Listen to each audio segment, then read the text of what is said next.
Assalamualaikum warahmatullahi wabarakatuh. Alhamdulillahil wahidil qaharil azizil ghaffaril mukawwirul laili 'alan nahar tazkiratan li ulil qulubi wal absar tabsiratan li zawil albabi wal i'tibar. Walhamdulillahilladzi nahmaduhu nasta'inuhu nastaghfiruh wa na'udzu billahi min syururi anfusina wa min sayyiati a'malina. May yahdihillahu fala mudilla lahu wa may yudlilhu fala hadiyalah. Nashhadu an la ilaha illallah, nashhadu anna Muhammadan abduhu wa rasuluh, la nabiyya ba'dah, amma ba'd. Kama qala Allah ta'ala azza wa jalla fi kitabihil karim, na'udzu billahi minasy syaithanir rajim. Bismillahirrahmanirrahim. Ya ayyatuhan nafsul mutmainnah irji'i ila rabbiki radiyatan mardiyah fadkhuli fi ibadi wadkhuli jannati al-ayah. Wa kama qala nabiyyuna Muhammad ibn Abdullah, man salaka tariqan yaltamisu fihi ilman sahalallahu bihi tariqan ilal jannah. Al-hadis sadaqallahul azim. Ibu-ibu yang saya sayangi karena Allah, alhamdulillah Allah hadirkan kita dalam majelis ini. Semoga siapapun kita yang hadir dalam majelis ini, insya Allah Allah sehatkan badan kita, Allah kuatkan jasad kita, Allah tambah ruh keimanan kita, Allah luaskan rezeki kita, Allah angkat segala masalah kita, Allah jauhkan kita dari orang-orang zalim, Allah matikan kita dalam keadaan husnul khatimah. Amin. Allahumma amin. Selanjutnya, innallaha wa malaikatahu yusalluna 'alan nabi ya ayyuhalladzina amanu sallu 'alaihi wa sallimu taslima. Salawat salam kita hadiahkan kepada baginda Nabi. Allahumma salli ala Muhammad wa ala ali Muhammad. Ibu-ibu yang saya sayangi karena Allah, semua sehat? Alhamdulillah. Baik ibu-ibu yang saya sayangi karena Allah, hari ini kita akan membahas hal yang singkat saja, tapi kita harus berhati-hati dengan hal ini. Kita akan membahas tentang amal apa saja yang bisa membinasakan kita. Kalau ada kita yang masih melakukannya, segera bertaubat dan mohon ampun kepada Allah Azza wa Jalla. Cocok? Oke, baik ibu-ibu yang saya sayangi karena Allah, ada beberapa amal yang termasuk dosa besar, yang mana dosa besar ini harus kita selesaikan dengan cara apa? Satu, menyesali yang terjadi. Yang kedua, berjanji tidak mengulang lagi. Yang ketiga, mengisi hari dengan ibadah. Yang keempat, memperbanyak melakukan ibadah sunnah. Saya ulang, yang pertama, berjanji tidak mengulang lagi. Yang kedua, menyesali yang terjadi. Yang ketiga, mengisi hari dengan ibadah. Yang keempat, perbanyak melakukan ibadah sunnah. 4 hal ini jangan kita lakukan. Kalau kita terlanjur melakukannya, maka segera kita bertaubat kepada Allah. Nomor 1 sudah pernah saya jelaskan, tapi kita review sebentar. Nomor 2 dan nomor 3 belum saya jelaskan. Kita mulai ibu-ibu ya. Baik, ibu-ibu yang saya sayangi karena Allah. Yang pertama, amal yang dapat membinasakan kita, tidak bisa menyelamatkan kita di hari akhirat. Yang pertama adalah dosa syirik. Syirik itu ada 2. Masih ingat? Yang pertama adalah syirik akbar, syirik besar. Contoh, menyembah matahari, menyembah pohon, menyembah langit, itu syirik besar. Syirik besar itu kita tidak mungkinlah kerjakan. Saya yakin tidak. Yang kedua yang kita khawatirkan itu adalah syirik kecil. Nah, kita ulang-ulang sebentar. Kalau ada kita yang pernah melakukannya, lakukanlah sholat sunat taubat 60 hari. Lalu kemudian kita berjanji tidak mengulang lagi.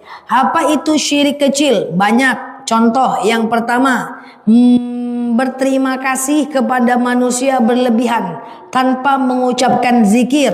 Contoh yang sering saya contohkan, misalnya ibu dibantu sama dokter, lalu kemudian ibu sembuh, ya apa kata ibu? Makasih dok, kalau nggak karena dokter mungkin saya udah mati nih dok. Itu nggak bisa. Karena yang menyembuhkan adalah Allah. Ingat salah satu sifat Allah, Allah maha pencemburu. Maka awali dengan zikir.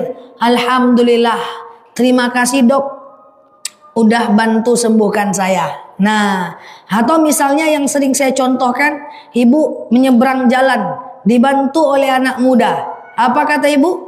Ande nak, makasih ya nak, kalau ndak karena kamu nak, mungkin mak udah mati nih nak. Jadi kita seakan-akan yang menyelamatkan kita adalah anak muda itu. Makanya itu sebab awali dengan zikir. Alhamdulillah, terima kasih ya nak, udah bantu mak. Jadi cara berterima kasih kepada manusia tidak dengan memujinya berlebihan. Kalau nggak karena kamu mungkin aku udah meninggal nih. Kalau nggak karena kamu mungkin aku udah sakit nih. Nggak seperti itu. Jadi kalau kita berterima kasih dengan manusia, cukup dengan mendoakan dia.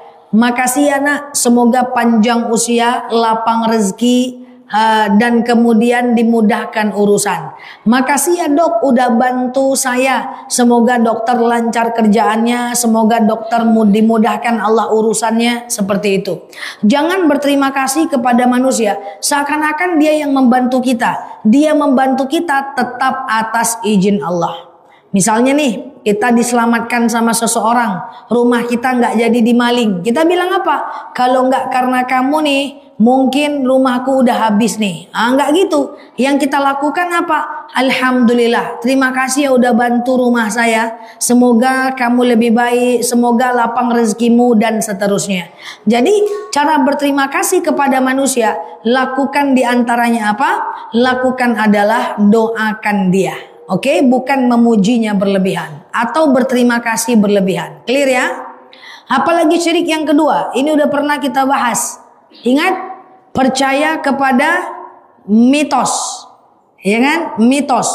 Oh, kalau ubun-ubunnya 2, tanda mada tuh mah. Oh, kalau gerak-gerak mata saya, ini tandanya ada orang ceritain saya nih. Oh, kalau ada tai lalat di tangan, suka minta-minta tuh. Oh, kalau seandainya nyapunya tidak bersih, itu berarti tandanya dapat suami brewok tuh. Oh, kalau kita bersin-bersin sendawa, berarti ada yang ceritakan aku nih. Oh, kalau kita seandainya alisnya nyambung, itu tandanya anak baik tuh. Itu percaya kepada mitos, percaya kepada ramalan. Kalau di online sekarang ada namanya cek kodam. Cek kodam tak apa-apa. Ya, itu ndak boleh itu. Syirik itu, Bu. Ya, binasa kita dibuatnya. Ya, percaya kepada ramalan. Coba tengok, ini yang ketiga nih. Syirik, percaya kepada ramalan. Coba lihat tanganmu. Oh, huruf V-nya ke bawah. Ini masa depanmu terjelungkang nih. Ya. Huruf V-nya ke atas. Oh, ini masa depan kamu kayaknya baik nih, tapi lebih baik masa depanku misalnya. Nah, itu adalah bagian dari kesyirikan. Ya, syirik itu. Ya, jangan. Kemudian apa lagi? Masih ingat? Coba yang pertama berterima kasih kepada manusia dan memuji berlebihan. Kedua, percaya kepada mitos. Ketiga, percaya kepada ramalan. Itu syirik. Yang keempat, misalnya termasuk syirik adalah kita berobat kepada selain air, tumbuhan, dan teknologi. Kalau air, tumbuhan, teknologi boleh. Kalau air, tumbuhan, teknologi boleh. Ya, tapi selain dari air, tumbuhan, dan teknologi nggak boleh. Contoh, ibu datang ke orang pintar menurut ibu. Pak, saya sakit. Sakit apa? Sakit kepalanya. Oh, ambil daun kelor, ambil bunga kaktus, blender, taruh di kepala. Itu boleh. Karena itu tumbuhan. Pak, saya sakit perut. Oh, ambil kunyit, blender, atau rebus, taruh di perut. Boleh. Karena itu tumbuhan. Tumbuhan boleh. Pak, saya sakit. Sakit apa? Pokoknya saya sakit perut. Ya udah, ambil air, bawa sini. Lalu dibacakan. Boleh. Ya. Air, tumbuhan boleh. Teknologi boleh. Ada kacamata magnet. ada gelang magnet, ada kacamata ion, ada bioglass, ada celana short ion, ada kayak gitulah, ada gelang ion, ada yang namanya anak kerudung ion. Itu boleh karena hasil teknologi. Makanya MRI, makanya ronsen, makanya endoskopi, makanya obat-obatan itu boleh karena hasil teknologi. Tapi selain air, tumbuhan dan teknologi itu tidak boleh. Pak, saya sakit. Sakit apa? Sakit kepala saya nih, Pak. Ya udah, ambil ayam jantan warna hitam yang ganteng. Bawa sini. Bedah ayam. Nah, itu tidak boleh ya. Itu tidak boleh karena status hukumnya syirik. Jadi tinggalkan itu. Amalan yang membinasakan, percaya kepada tabir mimpi, percaya kepada mitos, tidak boleh. Dan tidak boleh ketika kita mengikutinya. Status hukumnya syirik. Jadi ada yang udah pernah pergi ke dukun, kayaknya ada nih 2 orang belakang. Enggak ya? Segera bertaubat. Lakukan sholat sunat taubat. Sengaja aku sholat sunat taubat 2 rakaat sunnah atasku karena Allah. Salam kanan, salam kiri, berjanji tidak mengulanginya lagi. Clear sampai sini? Oke, itu yang pertama. Yang kedua, amalan yang membinasakan kita adalah sihir. Apa yang kedua? Sihir. Yang pertama apa? Syirik. Yang kedua, sihir. Sihir itu ada. Makanya kita berlindung kepada Allah. Wa min syarrin nafasati fil uqad. Kita berlindung kepada Allah dari kejahatan sihir dalam ikatan bukhul. Apa namanya? Bukhul. Ya, dalam ikatan bukhul. Ya, jadi ibu-ibu yang saya sayangi karena Allah, itu adalah syirik. Nah, saya coba jelaskan, ibu-ibu yang saya sayangi karena Allah. Setiap itu adalah sihir. Setiap yang sihir itu pasti ada bukhul. Setiap sihir pasti ada bukhul. Bukhul itu media. Tidak terjadi sihir tanpa bukhul. Saya jelaskan sebentar. Ibu-ibu, makanya kita hidup ini, kalau seandainya ada masalah dengan kawan kita, jangan membalas setiap keburukan dengan keburukan. Jangan. Karena kenapa? Karena kita nggak tahu orang yang tidak suka sama kita beriman atau tidak. Karena takut ada sihir yang nyata-nyatanya itu ada. Makanya hati-hati bu. Walikulli ni'matin mahsud. Setiap ada nikmat akan ada orang yang hasad. Jadi ibu, kalau ada orang yang iri sama kita, jangan kita nampakkan pula kelebihan kita. Takutnya dia tidak beriman, dia sihir kita. Beli motor baru, kawan iri. Beli motor lagi. Kenapa? Biar sakit kepalanya saja. Iya kalau dia cuma iri. Tapi kalau dia akhirnya main sihir, nih akan saya jelaskan. Kalau pisah suami istri, pisah tuh baik-baik aja lah. Jangan ini buka aib ini buka aib ini buka aib ini. Iya kalau dia beriman. Kalau dia tidak beriman, ingat, sihir itu ada. Saya jelaskan. Sihir itu adalah aktivitas yang dilakukan oleh manusia.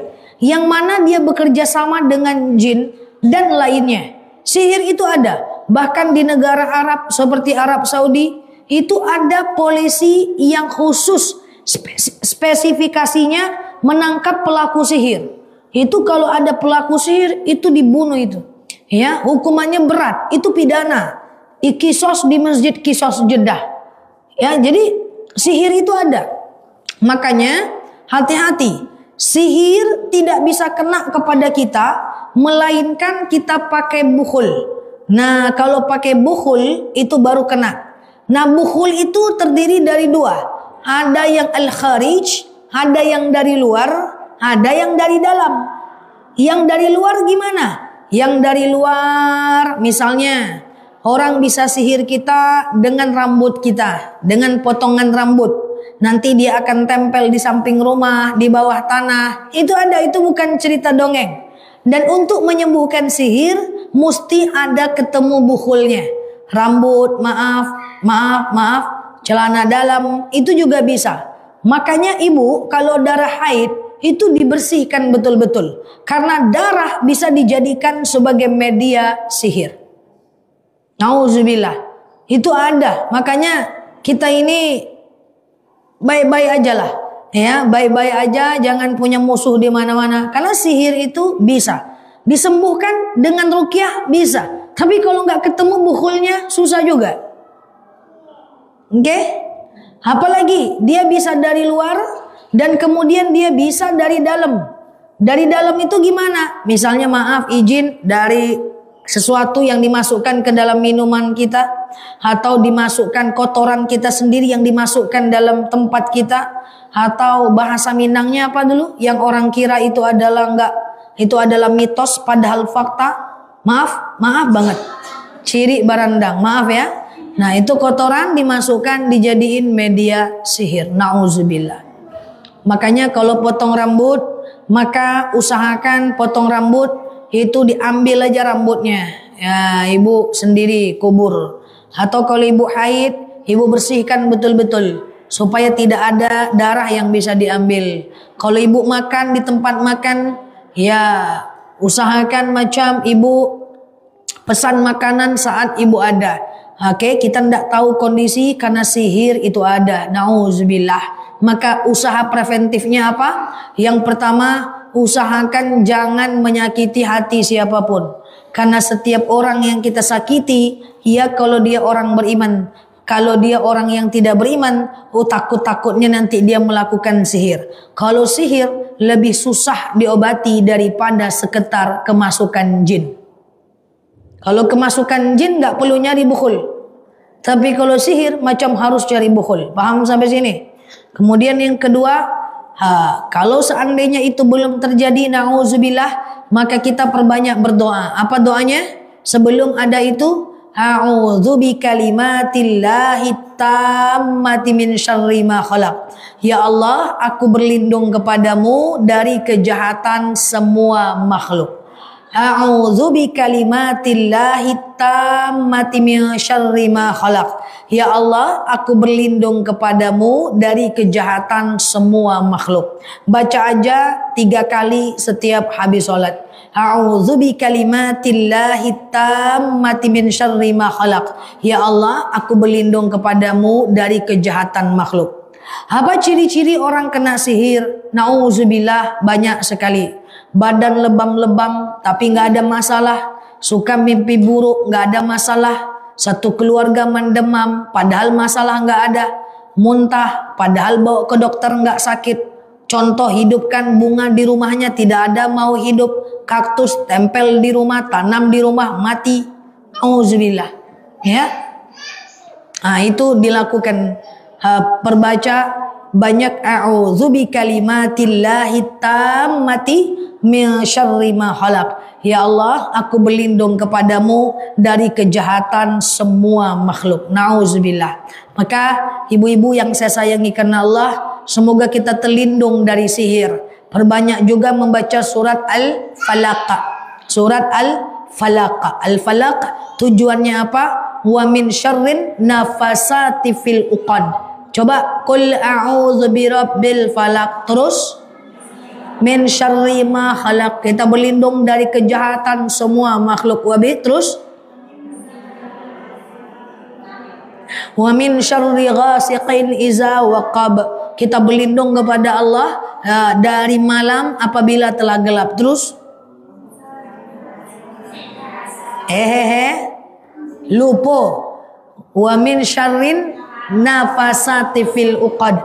Kita berlindung dari kejahatan wanita penyihir dalam ikatan bukhul. Terus wa min syarri hasidin idza hasad. Berlindung dari kejahatan orang-orang yang hasad. Kalau kita dikenai hasad, nauzubillah. Sihir susah itu. Kalau kesurupan bisa diruqyah saja. Kalau sihir nggak ketemu bukhul nggak bisa. Ustadz itu harus datang ke rumah untuk ngelihat bukhul. Nauzubillah. Jadi hati-hati ibu-ibu yang saya sayangi karena Allah. Nah ini dosanya udah gede ini. Dosanya udah gede ya. Ya binasa kita. Yang pertama apa tadi dosa besar? Syirik. Yang kedua sihir. Yang ketiga? Ketiga belum lagi ya? Oh, yang ketiga ya. Yang ketiga, maaf izin, mungkin banyak di antara kita yang seperti ini. Tapi saya berbaik sangka, bukan karena kita mau melakukan dosa, tapi karena kita nggak tahu saja sebelumnya. Yaitu, maaf, riba. Waduh, saya ceramah di perumahan ya. Riba, oke? Coba saya jelaskan pelan-pelan ya. Ambil nafas, tahan, amankan jantungnya. Riba. Riba itu termasuk dosa yang sangat besar. Minta maaf. Karena dalam hadis sahih, dosa riba itu ibarat orang yang menzinahi ibu kandungnya sendiri. Saya jelaskan. Kenapa riba itu tidak boleh? Karena Allah itu ingin melindungi kita dari kepayahan dan kesusahan. Sebenarnya konsep pinjam meminjam itu menolong kita. Kalau kita susah, kita kan ditolong tuh. Hei, saya susah bu, pinjam duit. Itu ta'awun, tolong menolong. Tapi masalahnya, kalau tolong menolong yang ada ribanya, itu bukan membantu, malah menyusahkan kita. Allah melindungi kita daripada kesusahan riba. Contoh, saya misalnya ngambil KPR rumah. Kan saya nggak ada duit. Lalu kemudian saya pengen beli rumah ibu. Saya bilang, saya nggak ada duit bu. Belilah ustazah rumah saya cash dijual nih. Ya udahlah, saya minta pinjam duit lah sama bank. Saya pergilah ke bank, pura-puranya ibu bank. Saya bilang gini kan, bang, apa? Saya pengen beli rumah ibu itu cash. Oke. Tapi saya tak ada duit. Oke. Saya pinjamlah uang abang bang. Pura-puranya bang. Kok kayak abang ya. Oke, apa kata si bang? Oke. Saya akan lunaskan rumah ibu itu. Rumahnya jadi milik saya, jadi milik kamu. Saya bisa tinggal di rumah itu. Tapi surat rumahnya tinggalkan di saya sebagai jaminan. Oke lah bang, gitu ya. Tapi masih ada tapinya lagi. Tapi setiap angsuran yang kau hutang itu, engkau aku kasih bunga ya. Bunganya bunga bang, bukan bunga melati yang wangi itu, bukan. Bunga bang, kena lagi saya. Makin sulit saya, bukan saya makin mudah. Harusnya saya minjam, saya makin mudah. Meringankan, ta'awun, tolong menolong, betul? Terus apa kata si bang tadi? Kalau telat, kamu kena denda ya. Sudahlah ada bunganya dalam angsurannya. Kalau telat kena denda. Maka riba lagi. Oke lah bang. Ada lagi yang ketiga. Apa lagi bang? Kalau kau tak sanggup bayar 3 bulan 6 bulan, rumahnya jadi milik aku ya. Nanti yang udah kau angsur tidak aku kembalikan, kata dia. Betul? Allah ingin lindungi kita dari kepayahan. Kok kita yang pengen payah dengan riba? Jadi saya minta maaf, wajahnya langsung berubah pas saya ngomong riba. Tapi ada solusinya. Yang pertama, kalau kita punya aset, jual aset kita untuk menutupi riba kita itu. Aset ibu apa? Oh, suami saya aja aset saya. Jangan jual suami. Saya tidak ada aset. Saya kan nggak tahu itu riba. Ustazah baru ceramahnya sekarang. Ya udah, pakai cara yang kedua. Kerja lebih banyak. Suaminya kerja, ibu kerja. Yo bang, aku kerja. Apa? Aku mau cari rezeki. Kenapa? Nanti sisanya kita tabung. Terus kita bom rumah kita ini. Bukan bom Molotov Israel, bukan. Kita bayar rumah kita sampai dia lunas. Banyakkan cari rezeki, keluarkan sedikit, selisihnya ditabung untuk membayar hutang ribanya. Enggak bisa juga saja. Saya itu kerja banyak-banyak karena pagi itu saya maraton, siang saya menonton, sore saya main badminton. Enggak bisa saya kerja banyak-banyak. Ya udah, minimal jangan telat membayarnya. Karena makin ibu telat bayar, makin banyak dendanya, makin banyak ribanya. Tapi cara yang ketiga ini tetap berdosa.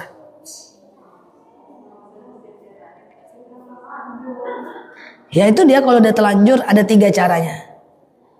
Saya berharap, berdoa, semua jemaah offline dan offline saya, semuanya yang sedang terlilit hutang riba, Allah lunaskan. Allah mudahkan proses hijrahnya. Maka banyak-banyak berdoa.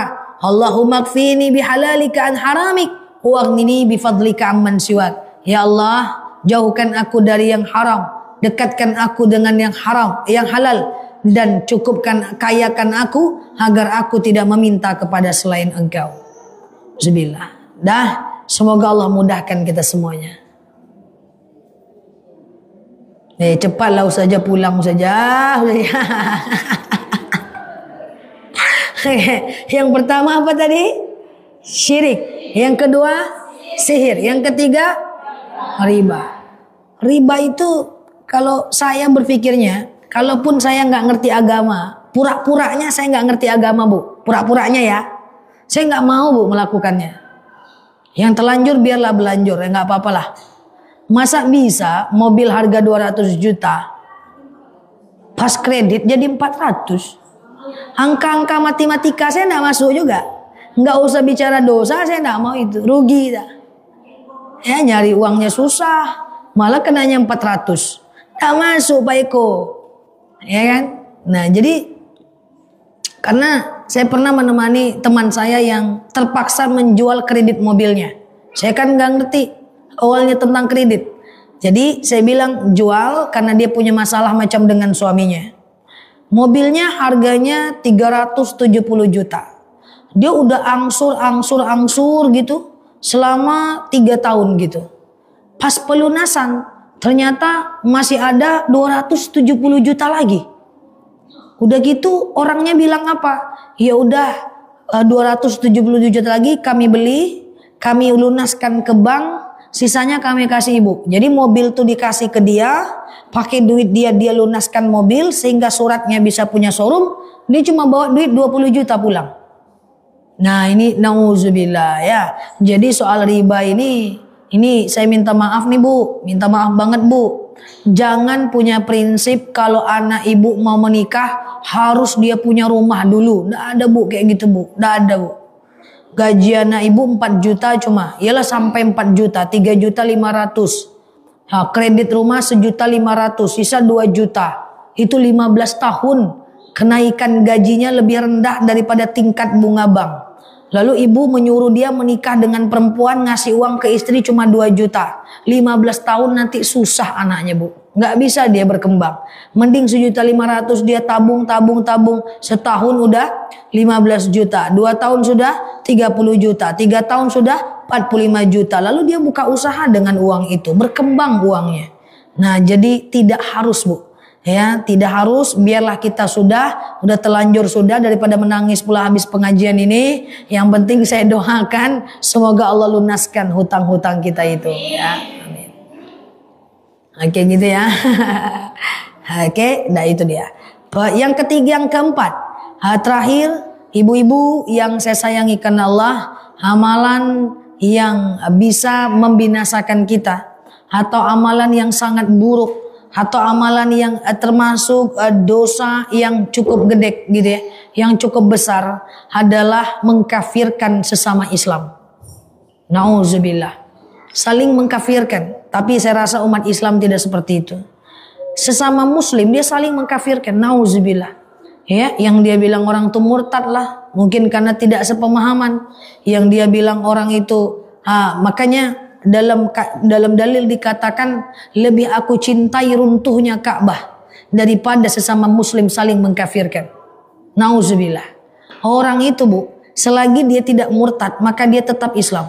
Dia nggak sholat, dia nggak puasa, tapi dia tidak mengikrarkan murtad, dia tetap Islam. Makanya sesama manusia, maaf, tidak boleh saling menghakimi. Kenapa? Karena orang yang maksiat sekarang suatu ketika bisa jadi menjadi orang yang paling taat. Ya, jadi kalau ada orang-orang yang tidak sholat, cukup ingatkan saja. Khatibun nas biqadri ukulihim. Ajarkan orang, ajak orang sesuai dengan kemampuan bahasanya. Kemudian wajadilhum billati iya ahsan. Dan debatlah dia dengan perkataan yang baik. Ya, jadi jangan saling ada suami tidak sholat kafir bang nih mah. Gitu kan? Ada orang yang berbeda pemahaman, ini udah murtad, ini rusak nih akidahnya, na'udzubillah. Maka saling menyalahkan itu tidak boleh. Ingat, orang yang sekarang maksiat bisa jadi menjadi orang yang paling taat Bu. Orang yang sekarang maksiat, orang Islam yang berdosa bisa jadi menjadi orang yang paling taat. Maka tugas kita bukan menghakimi, tugas kita adalah mengajak kepada kebaikan. Walaupun ada suami tidak sholat, anak nggak sholat, ajak terus kepada kebaikan. Jangan macam bilang, wah ini kafir, ini murtad, ini ahli neraka. Tidak. Innallah ahkamul hakimin. Allah hakim yang paling adil. Ya, di antara kesombongan, keujuban adalah merasa diri sendiri paling taat. Makanya kalau ada orang yang belum bisa baca Quran, yang belum bisa dia agama, yang belum ngerti cara sholat, tugas kita apa? Mengajak, membantu, menjelaskan, bukan menghakiminya. Karena suatu ketika nih bisa jadi dia jadi orang yang paling taat nih. Nauzubillah, luar biasa. Contoh, banyak kejadian pada masa Nabi. Ada seorang laki-laki dalam riwayat yang sangat sahih, yang dia sudah membunuh 99 orang. Pokoknya semua orang di depan mata dia libas. Dia bunuh aja orang itu. Lalu kemudian datang dia kepada seorang ulama. Dan dia bertanya kepada ulama itu pada masanya.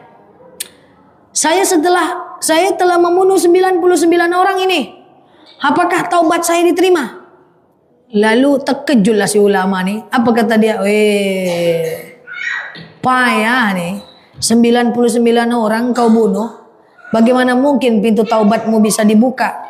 Kayaknya susah nih. Itulah bahasa Indonesianya. Sakit hati dia. 99 orang saya ingin bertaubat, dia bilang susah. Susah Allah ampuni. Nanggung, kubunuh aja ulama nih. Dibunuhnya ulama itu. Sampai 100. Ibaratnya nanggung kepalang tanggung. Dibunuhnya ulama itu. Suatu ketika, udah 100 ya.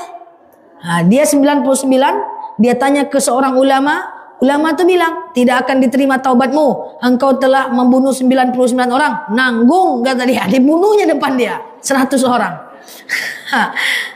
Mantap juga sih kawan ini ya.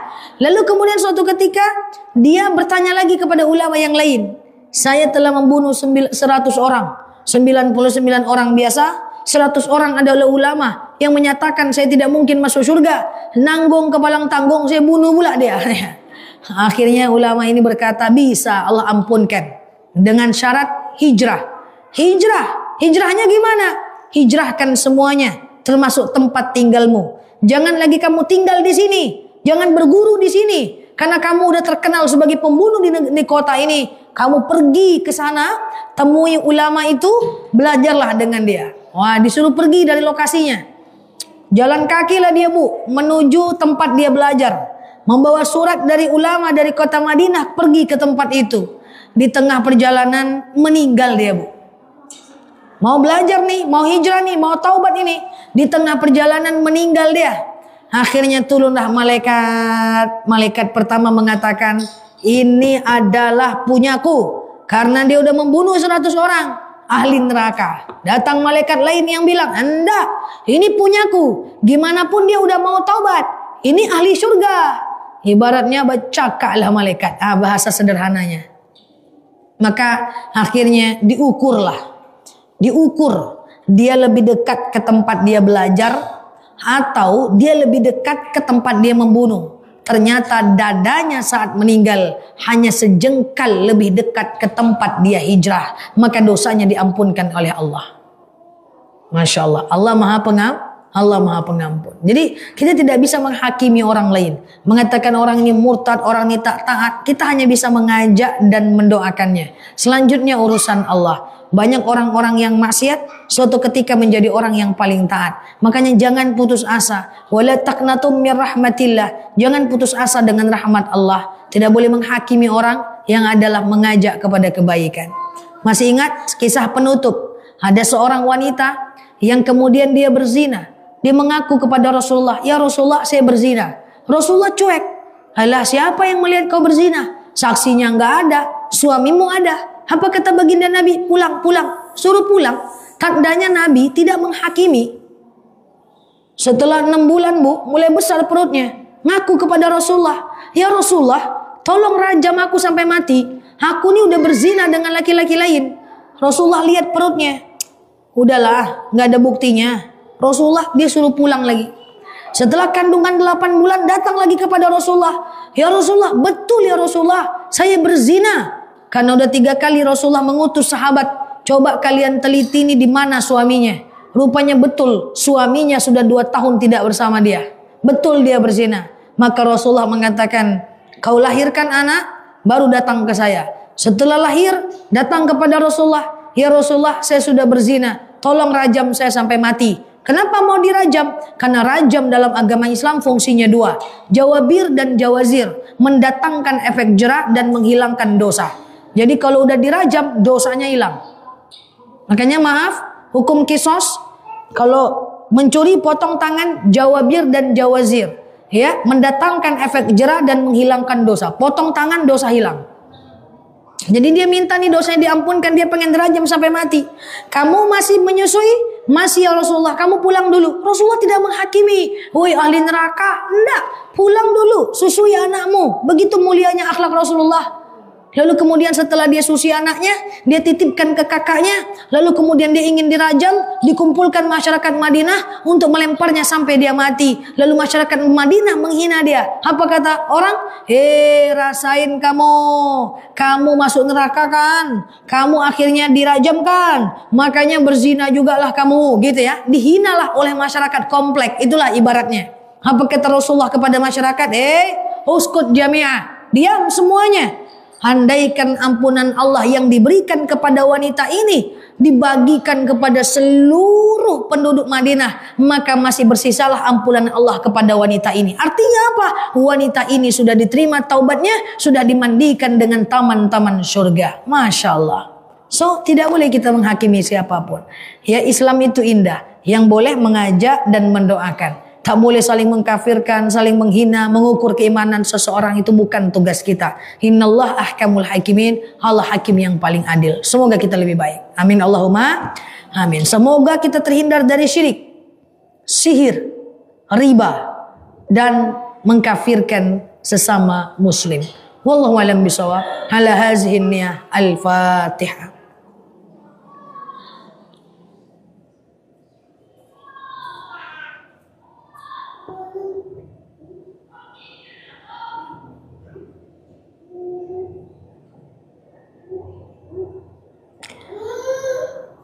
Amin ya Allah, amin ya Rahman, amin amin ya mujibah sailin. Allahumma salli ala Muhammad wa ala ali Muhammad. Allahumma inna nas'aluka ridhaka wal jannah, na'udzubika min sakhatika wan nar. Allahumma inna nas'aluka salamatan fi dinina, afiyatan fi jasadina, ziyadatan fi ilmina, barakatan fi rizqina, taubatan qabla al maut, rahmatan indal maut, maghfiratan ba'dal maut. Allahumma hawin alaina fi sakaratil maut, najatan minan nari wal afwa indal hisab. Allahumma antas salam minkas salam wa ilaika ya'udus salam, fahyina rabbana Nabi salam wa dakhalnal jannata darussalam, tabarakta rabbana wa ta'alaita ya hadzal jalali wal ikram. Allahumma inna na'udzubika minal hammi wal hazan, na'udzubika minal ajzi wal kasal, na'udzubika minal jubni wal bukhli, na'udzubika min ghalabatid dini wa qahar rijal. Allahumma yassir alaina umurana wa la tu'assir alaina umurana ya rabbal alamin. Allahumma in kana rizquna fis sama fa anzilhu, wa in kana rizquna fil ardi fa akhrijhu, wa in kana rizquna ba'idan fa qaribuhu, wa in kana rizquna haraman fatahhiru, wa in kana qalilan fakaththirhu ya rabbal alamin. Allahumma rabbana anfa'na bima 'allamtana wa 'allimna ma yanfa'una. Allahumma rabbana hab lana minas salihin, rabbana hab lana minas salihin. Allahumma inna na'udzu bikalimatillahi tammati min syarri ma khalaq. Allahumma innal ladzi farada 'alaikal qur'ana laradduka illa ma'ad. Allahumma nawwir qulubana bitilawatil qur'an, sabbis aqdamana binuril qur'an. Allahumma ansur ikhwanana mujahidina fi Palestin. Allahumma ansur ikhwanana mujahidina fi Iraq. Allahumma ansur ikhwanana mujahidina fi Mesir. Allahumma ansur ikhwanana mujahidina fi Indonesia ya rabbal alamin. Allahumma istajib du'ana ya Allah, sajib du'ana ya Rahman ya Rahim ya mujibah sailin. Allahumma salli ala Muhammad wa ala ali Muhammad. Subhana rabbika rabbil izzati amma yasifun. Salamun alal mursalin. Alhamdulillahi rabbil alamin. Wallahu alam bisawab. Assalamualaikum warahmatullahi wabarakatuh.